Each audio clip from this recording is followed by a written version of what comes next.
Allora, buongiorno a tutti, buongiorno a Gigi, buongiorno a Beppe Sfagara, a tutti quelli della 12ª Champions League.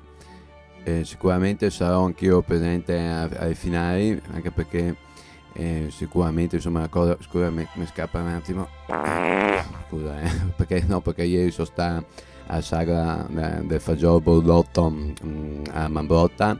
E allora, insomma, sai com'è, fa un po' di aria, no? Un po' di aria.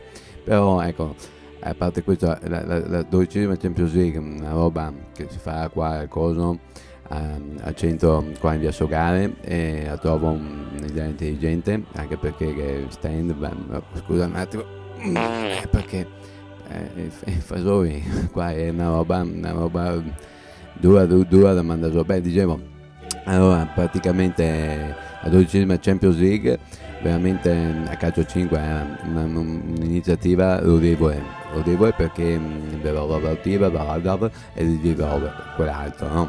Ecco, quindi lei senti sti borlotti qua come i rugola, ecco, mi fa spirare anche adesso.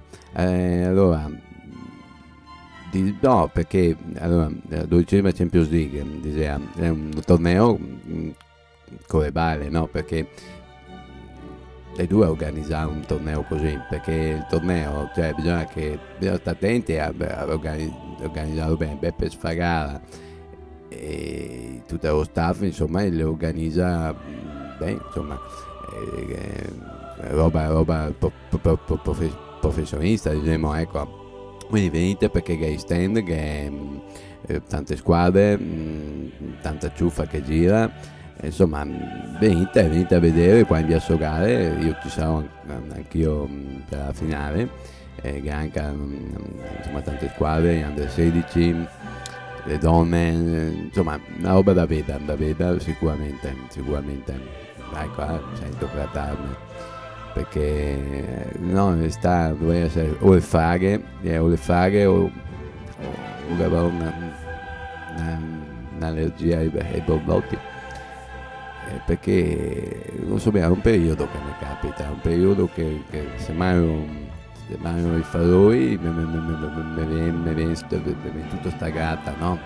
Invece le fragole invece a volte mi gratta, ecco. Allora dicevo, la 12ª Champions League del calcio a 5, un'idea interessante.